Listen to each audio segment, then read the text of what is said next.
Hello, good morning. I hope you're all well and you've had a good week.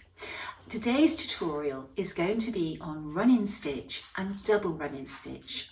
But before we start, I have to say a huge thank you to everybody who messaged me, emailed me and left comments about last week's tutorial. It's a pleasure to do. The needlework community gives me so much joy. It's good to put back into the community. And we're never too young, we're never too old, and we're never too knowledgeable to learn something new. And because several of you shared your knowledge as a result of last week's tutorial, I learned something as well. I was never sure which end of a skein to pull, and several of you let me know that you pull the end that's nearest the label that has the shade number on a skein of DMC. So I learned from last week's tutorial as well. There was also a very interesting post on social media about ways of cross stitching, and it was very interesting reading everybody's different ways of cross stitching. There isn't a right or wrong way. What it all comes down to when you're cross stitching non-reversibly is that your top stitch always sits the same way. So your top stitch could be this way or that way, but whichever way you decide on, you need to stick to it throughout a project. It doesn't matter whether you lay the stitch from top to bottom or bottom to top. That can change throughout the sampler, but you always need to keep those top stitches the same. I've got a frog in my throat. It means it's in my throat and not in my needlework. For myself personally, in a project, whether I stitch top to bottom or bottom to top, that can fluctuate throughout a project depending on the particular motif or the direction in which I'm working, but I always keep the same top stitch. The other interesting thing that came from that post was, does the way you cross stitch depend on the country that you live in? And personally, I don't think it does. I've sat round with a table of needleworkers from different countries, and we all do things differently, but that isn't determined by nationality. I've been with several cross stitchers, for example, from the States, and they all, well, they don't all have different, but there's a difference of whether that stitch is the top stitch or that one is. It all depends, not only how you've been shown, but how it works best for you. Our brains are all work differently. An interesting thing that came up in that post was about how Italians cross stitch. Now, I'm sure Italians cross stitch in lots of different ways, but when you see a cross stitch that is worked vertically on the back, that's an indication it could be Italian. Now, this little sampler is not Italian. This sampler was actually stitched in Brazil, but this little sampler was stitched in a part of Brazil that has a very strong Italian heritage. And in fact, a form of Italian called Italian is the main language spoken in that particular region. It's a beautiful sampler. I've acquired this to reproduce because I want this on in my red room. The back of the sampler, all those cross stitches have been worked with vertical threads on the back. I thought that was very interesting. Okay, so before I start the tutorial, I also want to mention that yesterday on the Hands Across the Sea Samplers website, I listed some really beautiful wooden needlework accessories, and there's a mixture of all different types. They all have pin trays, magnetic pin trays in the centre, but they're either designed to hold your scissors. They all have mice, and the mice can sit on the side or can sit in the centre. This one is to hold scissors and pins in the tray, and this one is to hold scissors around the edge and your spools of thread on the spokes. This little mouse sits on the side as well. They all have insets that you can embroider a band to put around, but they also are very, very beautiful without a band on as well. So those are on my website for anybody who is interested. And there's all different sizes and combinations available. They're beautiful, they're all handmade, and each one is slightly different. Okay, so let's get on to the tutorial. It won't be as long as last week's. The next stitch we're going to come to on this little sampler is running stitch. And running stitch, it's the most basic stitch there is. And it can be used to join two pieces of fabric together. You seam two pieces of fabric together by using a running stitch. It's a basting stitch as well. It can be a decorative border stitch, or it can be a filling stitch. Now, this little girl worked it in two different colours, and she staggered the colours. But what this little girl did that was a little bit naughty is she started her threads with knots on the front. And we're not going to start with knots on the front or the back. If you start with a knot on the back, those knots can pop through so easily, and it's a terrible thing to have finished a sampler, to have had it framed, and then that knot pops through. Never start the actual stitch with a knot. You can start with a waist knot, but not an actual knot to lay the first leg of your stitch. Now, when this stitch was taught years ago, like if we go all the way back to the beginning of the 1800s, one of the oldest comprehensive stitching manuals I have is from the 1820s, and in that book it's saying to start your running stitch by laying a few little stitches all over each other and all over one thread, and that's called a tailor's knot.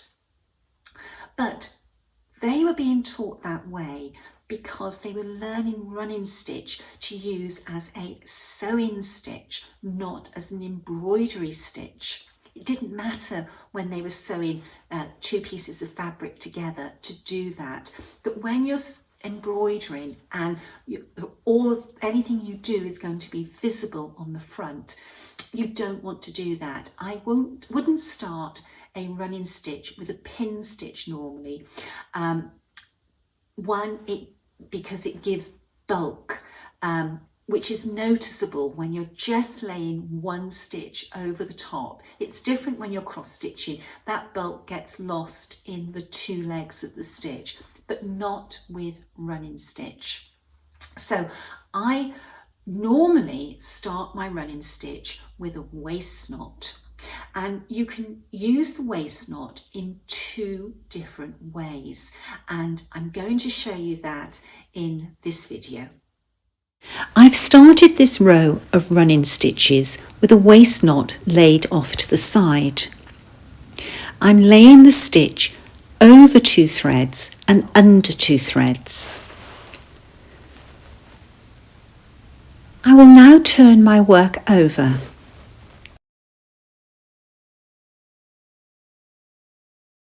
I'm now going to show you two different ways of securing your start thread and end thread. Please excuse the angle that I'm working at, but the position of the camera makes it very difficult for me to access my work. Basically, I'm whip stitching the end thread here by running it under the back of some of the running stitches. I'm now going to reverse direction and lay some more whip stitches. As I approach the end of the row, I stop and lay a few stitches over each other. Note I do not go all the way to the end of the row. I will now snip off the thread as close as possible to the end of the thread.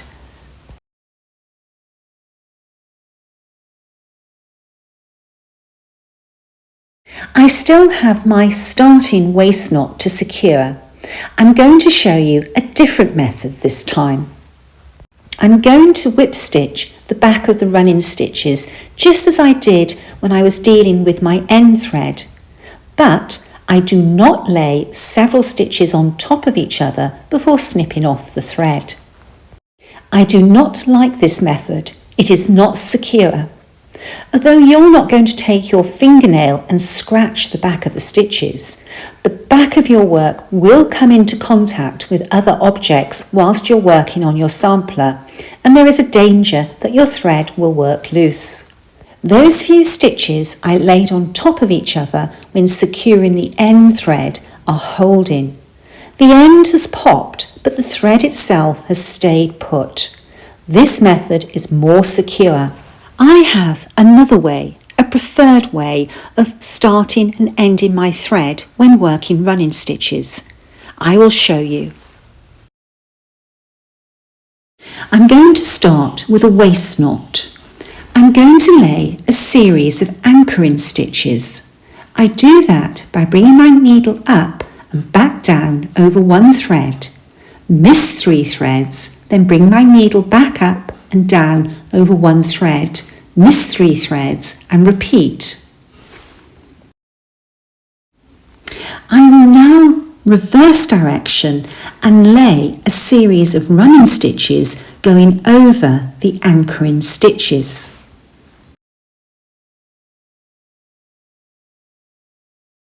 When I get to the end of the row, I reverse and I bring my needle back up in the middle of the stitch. But I'm very careful not to catch the top stitch. I'm sliding my needle under the stitch, not through the stitch.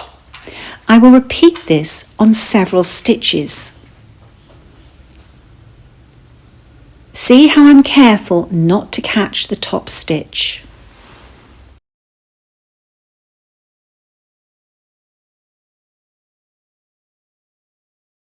I will now turn my work over.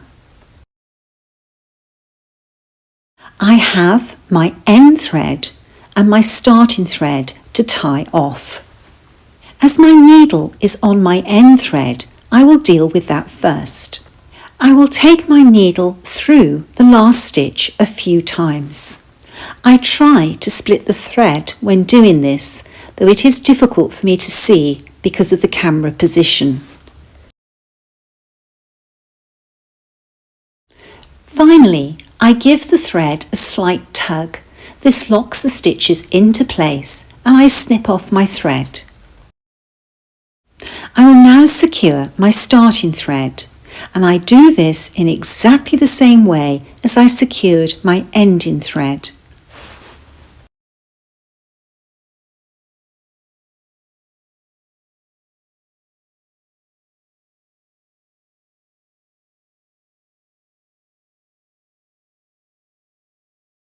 Let's test this to see if the ends are secure.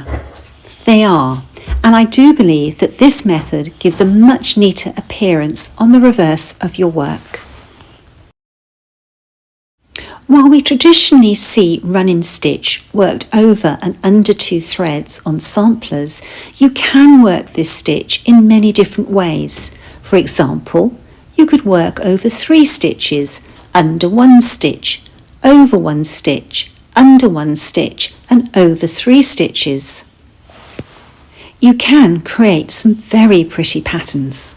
You can work multiple rows at the same time. You can stagger rows.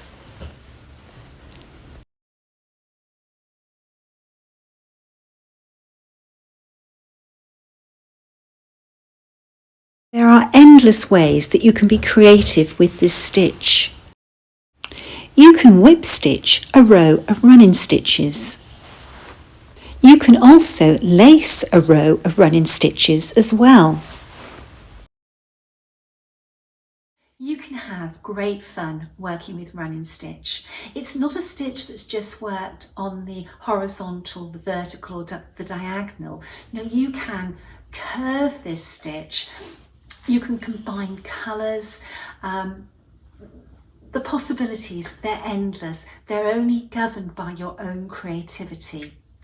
Now, I love working running stitch, but I absolutely adore working double running stitch. I find it so therapeutic, and planning the stitch path. I think it's working out the stitch path, the route I'm going to take with double running stitch that really excites my needle.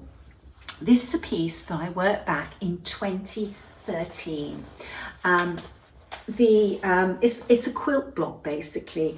The outlines are cross stitch, but the majority, the vast majority of this piece is double running stitch. Now this hasn't got non-reflective glass on, so I do apologise for the reflection.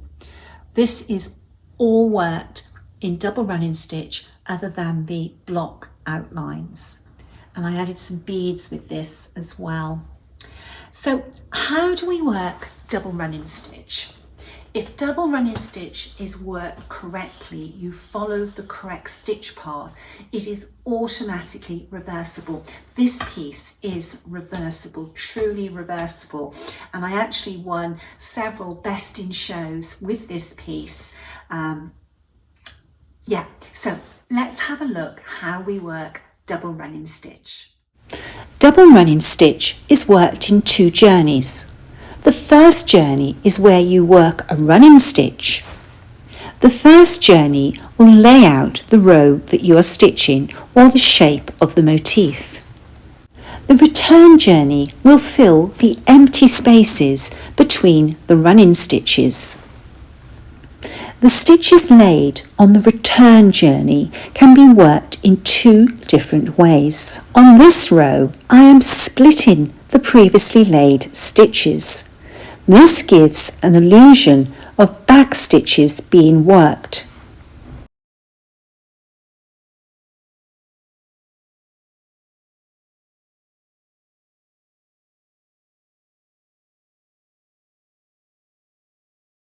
Personally, I prefer to work the second leg of the journey by bringing my needle up below and above the previously laid stitches. On this row, I'm bringing my needle up below the previously laid stitch and down above the next stitch. On this row, I'm working it differently. I'm bringing my needle up above the previously laid stitch and down below the next stitch. Try all three ways and settle on the way that suits your needle the best. Now that was working double running stitch in a straight line, which is the easiest way that you will work a double running stitch, but there's so much more to double running stitch. I love band samplers from the 1600s and 1700s. Now if we have a look at Jane Vaughan, all of this is running stitch, and here we have running stitch and more running stitch. So how do we work a motif in running stitch? Now I have a simple way of doing it, and it's something that I've stuck to from the very beginning of my needlework journey. I realised through making a mistake when I first started working this stitch that it's very easy to go along and forget part of the route that you should be taking. So what I always do when I work running stitch is think of it as a road trip. So I go on my outward journey, and if I come to a junction, I always turn left. If I come to another junction, I will turn left again. And then when I come to a dead end, I turn around and drive back, and on the drive back, if I come to a left-hand turning, I take it.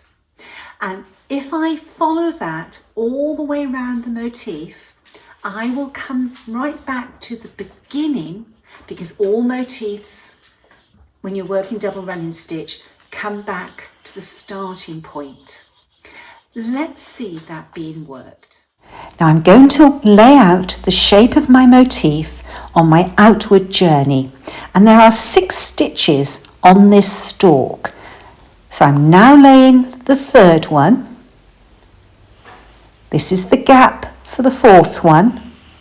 I'm now going to lay the 5th one, and this is the gap for the 6th one. I've now come to a junction where I'm going to turn left.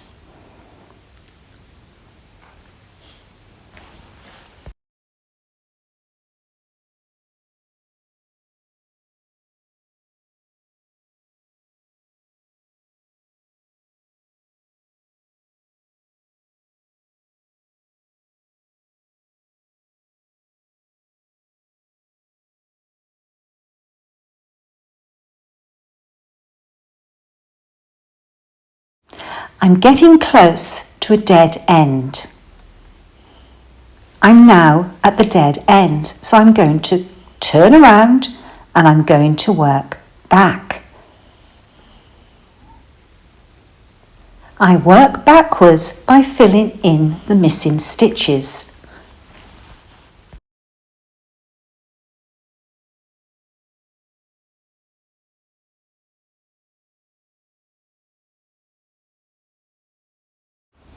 I'm almost back at the junction.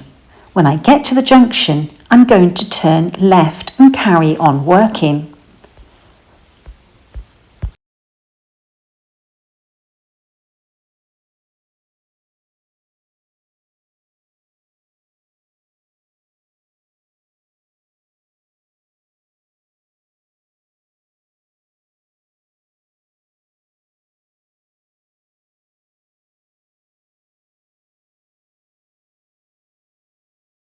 I'm coming to a dead end, so I'm going to turn around and work back.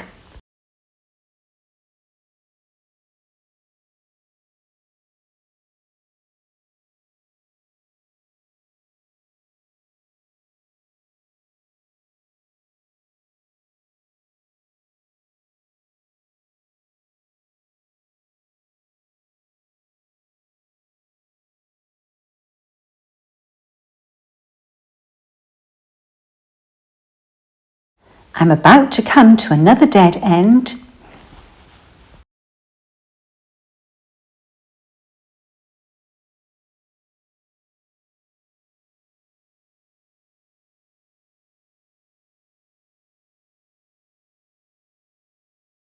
I'm coming to another junction, so I'm going to turn off left.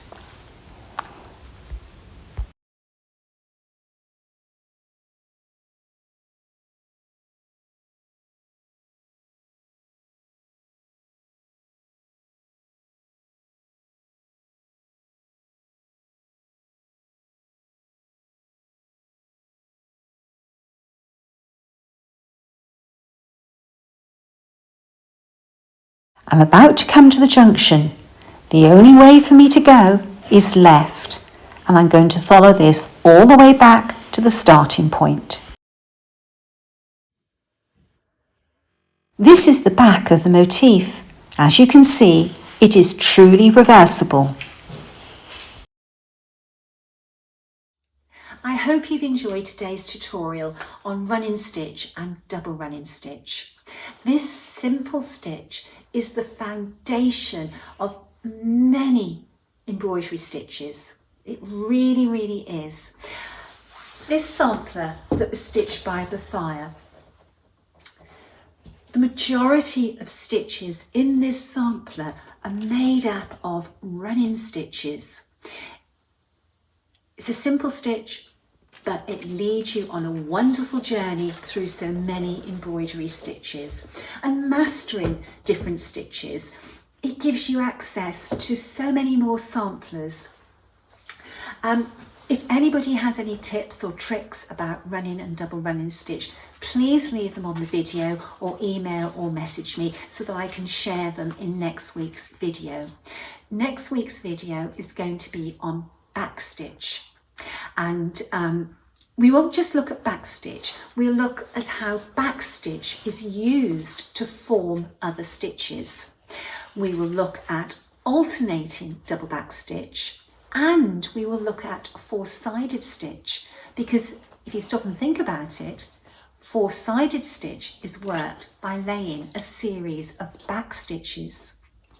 I have to say thank you to Hugo and Bertie Boo. They have been by my side all day. So if you've heard any snuffling or snoring or pitter-pattering, it wasn't me, it was the boys. They've been very good. Their daddy has been playing golf again. It's been a very busy golf week for Ray. Thursday was a very special day for him in his captaincy, and I had help from Sue of Minnie McBean's. We ran the raffle at the club. We were there at 7 o'clock in the morning. It was a very early start on Thursday, and we worked our socks off, and Sue and I raised £775 in the raffle.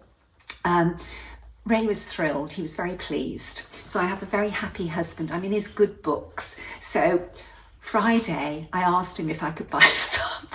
He said yes. Hugo, you're going to say hello? He never likes to get close to the camera. He's a funny little boy. Anyway, I'm going to get these boys out for a walk now. Enjoy the video. Practice the stitch. Practice makes perfect. Until next weekend, stay well, stay safe. Bye-bye.